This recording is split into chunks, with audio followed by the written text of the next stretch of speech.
Next topic है हमारा magnetic force on a current carrying conductor. लिख रहे हैं, देखिए, magnetic force on a current carrying conductor.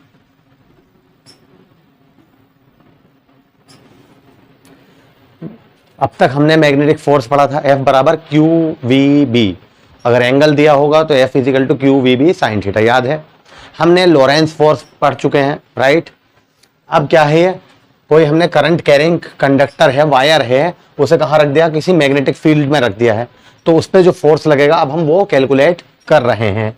देखो उसके लिए डायग्राम बना दिया जाएगा।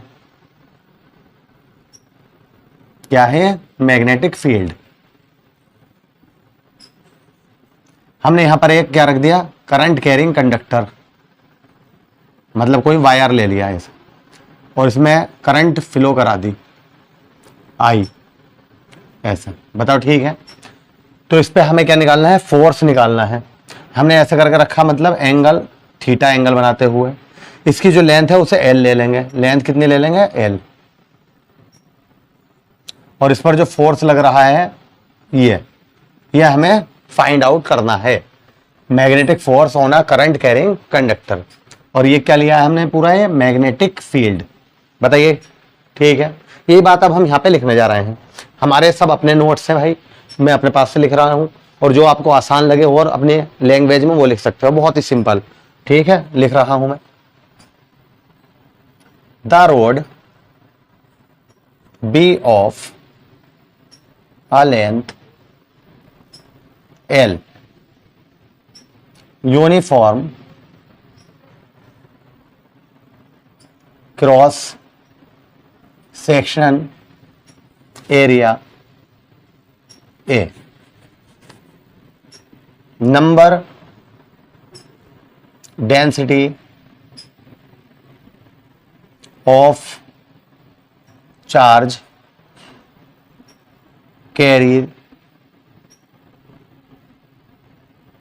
charge carriers B N, and drift velocity of electron VD, then flow of current क्या हो जाएगा, I equal to N E A V D. ये हम थर्ड चैप्टर में भी प्रूफ कर चुके हैं, relation between electric current and drift velocity. I equal to N E A V D, याद है आपको, मैंने वीना के नाम से भी याद कराया था, चाहे ये चीज पहले कह दो, V E N A Veena, right. तो ये याद होने चाहिए।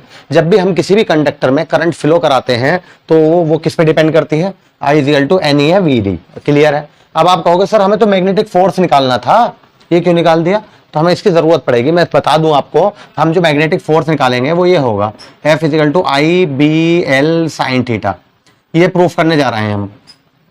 ओके, क्या प्रूफ कर रहे हैं, F is equal to I B L sine theta. ये प्रूफ करके दिखाओ मुझे। तो आई की जरूरत पड़ेगी, है ना। तो वहां पर हमें ये देखने को मिलेगा N E A V D. N E A V D की स्थान पर हम क्या लगा देंगे, आई, तो I B L sine theta आ जाएगा। अब मेरी बात ध्यान से सुनना, हम ये जो फोर्स निकालेंगे तो ये पूरे कंडक्टर वायर के लिए होगा, है ना। कंडक्टर जो भी है ये वायर, सही है ना। तो अब हम पहले एक फोर्स के लिए एक इलेक्ट्रॉन के लिए फोर्स निकालेंगे, फिर पूरे जितने भी इसमें टोटल वॉल्यूम है इसका एल, इसमें जो नंबर ऑफ इलेक्ट्रॉन है एन, उससे मल्टीप्लाई कर देंगे, तब जाके पूरे का निकाल लेंगे। पहले किसके निकालेंगे, एक इलेक्ट्रॉन पर। बात समझ में आ रही है। तो हम निकालना है the force acting on one electron. अब आप ये पूछोगे सर एक साथ ही क्यों ना निकालना है पूरे का सबका, तो मैं आपके नॉलेज के लिए बता दूं, हमने इलेक्ट्रिक मैग्नेटिक फोर्स जो पढ़ा था F is equal to Q V B sine theta पढ़ा था, याद है आपको, ये हम प्रूफ करा चुके हैं। लेकिन ये जो आता है क्यू क्या है, ये चार्ज है ना। तो जब इलेक्ट्रॉन की बात आती है तो हम क्या लगा देंगे, ई। पहले हम एक के लिए निकालेंगे, फिर इसके टोटल वॉल्यूम लेकर ठीक है, उससे मल्टीप्लाई कर देंगे हम, बस तो आ गया पूरे से। तो अब बात ये आती है हमने एक इलेक्ट्रॉन पर निकालना है, तो एफ इजिकल टू क्या हो जाएगा, F equal to E V B sine theta. बात समझ में आ गई है नहीं? अगर आप कहोगे सर हमने यहाँ क्यू पढ़ा था, मैं कहूँगा हाँ क्यू वी भी साइन थीटा। लेकिन जब इलेक्ट्रॉन की बात आ गई, वन इलेक्ट्रॉन, तो हम ये भी बता चुके हैं आपको, जब इलेक्ट्रॉन की बात आती है तो क्यू के स्थान पर क्या आता है, ई।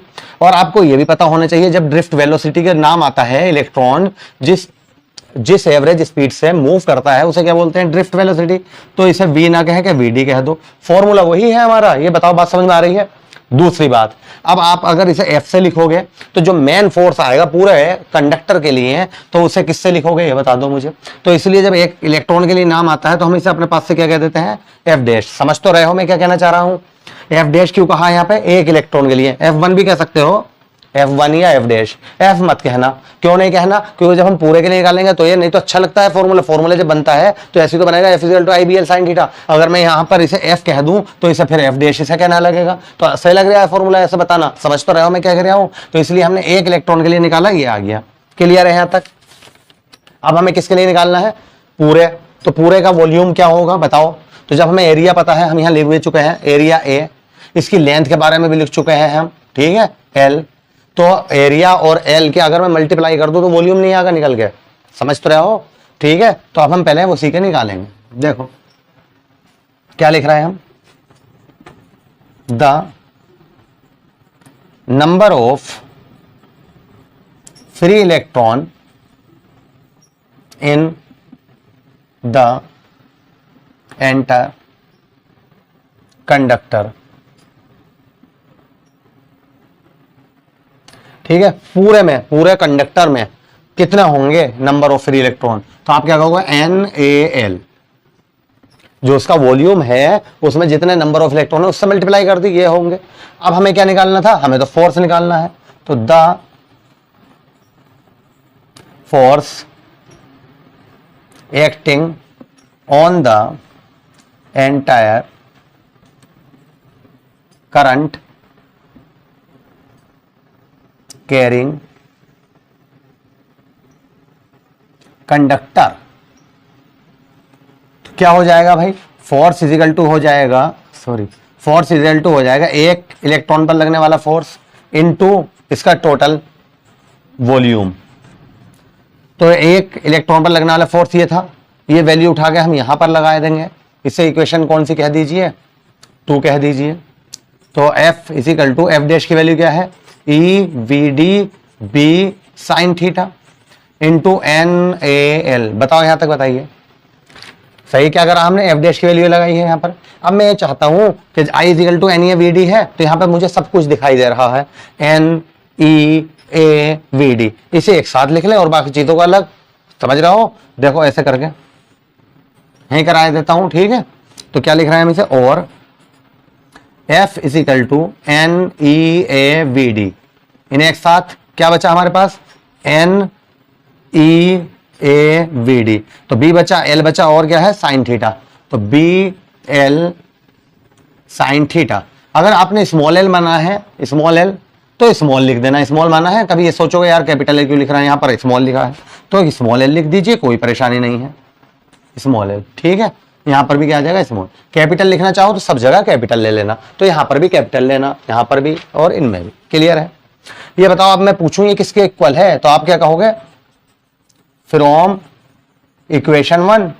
तो F इजिकल टू क्या आ जाएगा, आई बी एल साइन थीटा। यही हमें प्रूफ करना था, प्रूफ हो गया।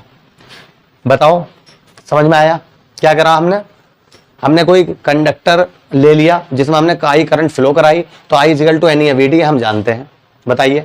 उसके बाद हमने एक इलेक्ट्रॉन पर फोर्स निकाल लिया, क्योंकि हम जानते हैं जब कोई भी चार्ज पार्टिकल मैग्नेटिक फील्ड में मोशन करता है तो उस पर एक फोर्स लगता है जिसे मैग्नेटिक फोर्स कहते हैं। तो एक इलेक्ट्रॉन पर निकाल लिया, ये आ गया। अब हम बोले कि यार हमें तो टोटल चाहिए भाई, ये जो कंडक्टर है यहाँ से यहाँ तक पूरे पे, तो आप बोलोगे सर इसका जितना वॉल्यूम है वो ले लो। समझो बात, अब मान लो अगर हमारे पास ही 1 किलो का वायर है, तो 1 किलो अगर मैं कहूँ 10 किलो है तो उसका वॉल्यूम ज्यादा ना होगा, तो 10 किलो, तो उससे मल्टीप्लाई ना करोगे, तो इसलिए एल की हमने किससे मल्टीप्लाई कर दी, एन से। अब हम बोले पूरे के लिए क्या होगा, तो एक इलेक्ट्रॉन पर जो फोर्स लग रहा था वो into total number of electron. तो एक इलेक्ट्रॉन पर ये आ गया, ये इसे हमने सही तरीके से लिख दिया, NEAVD और BL sin थीटा। बताइए फ्रॉम इक्वेशन 1 ये किसके बराबर है, NEAVD, तो F इजिकल टू आ गया IBL sin थीटा। नोट कीजिए इसे।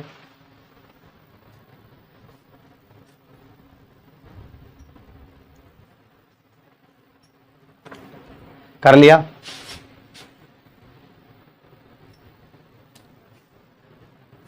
नेक्स्ट टॉपिक देखेंगे आप।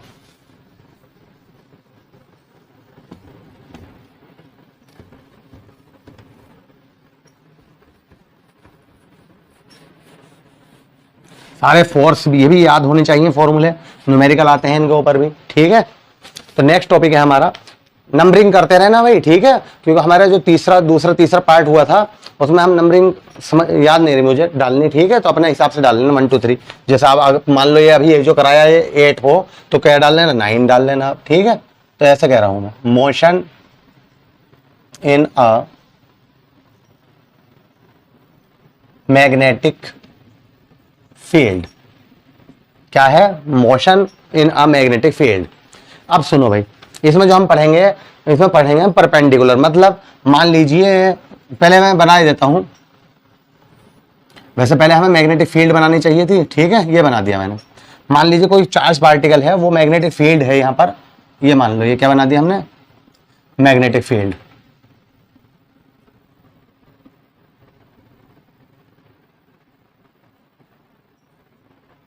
उसमें क्या करता है, मूव करता है, ठीक है।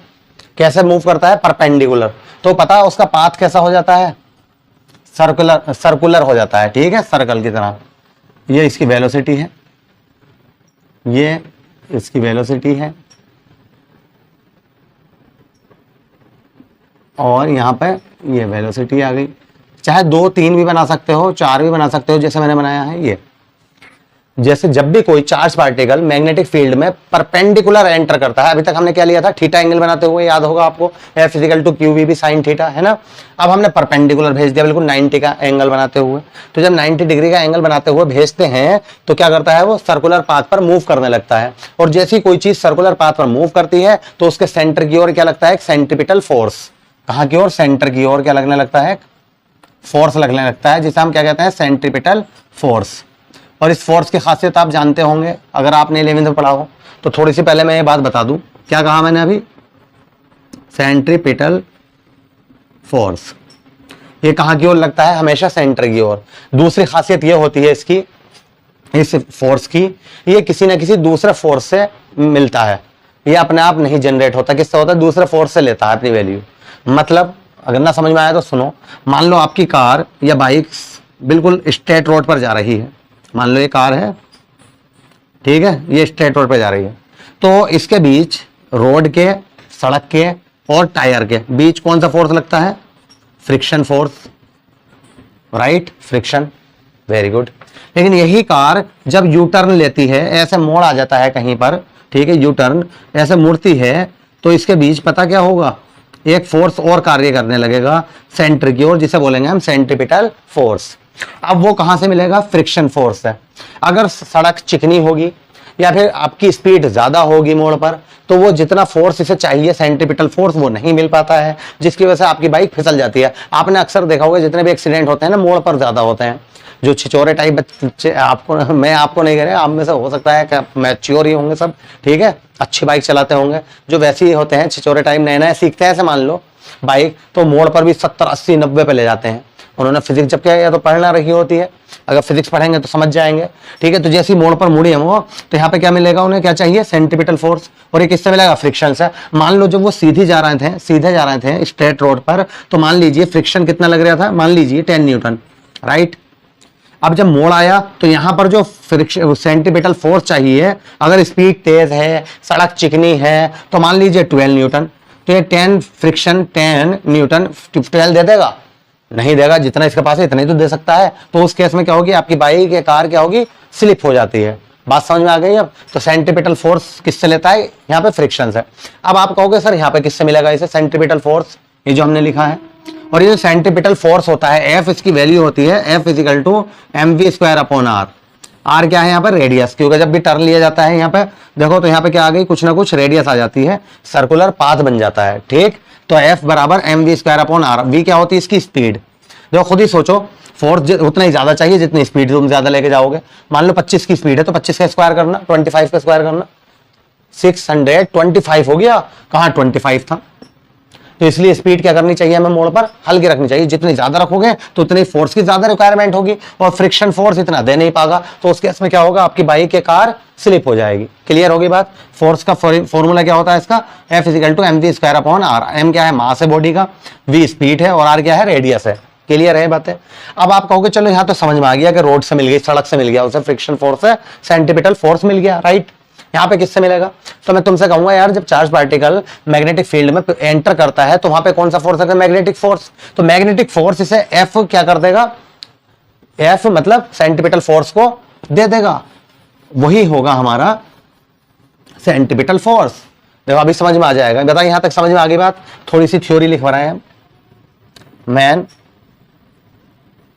a charge particle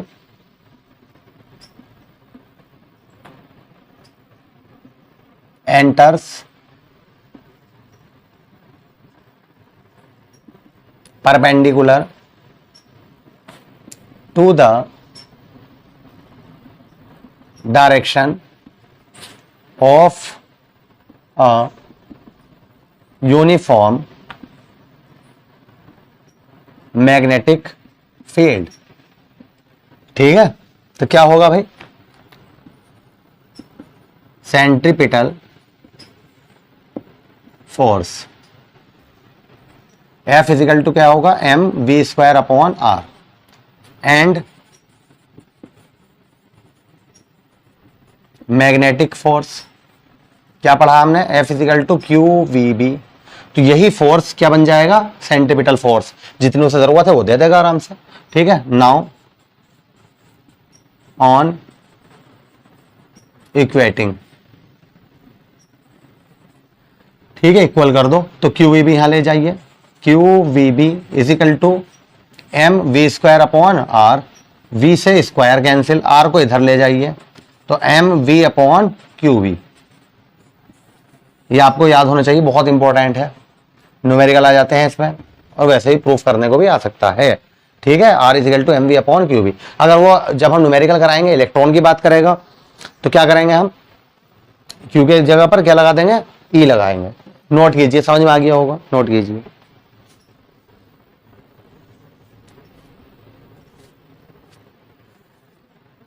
तो मेरा नाम है शहजाद और हमारे चैनल का नाम है पैरेलल इंस्टीट्यूट। अगर मेरा चैनल अभी तक आपने सब्सक्राइब नहीं किया है तो प्लीज कर दीजिए और ज्यादा से ज्यादा शेयर भी कीजिए। नेक्स्ट वीडियो में आगे के टॉपिक करते हैं। Thank you.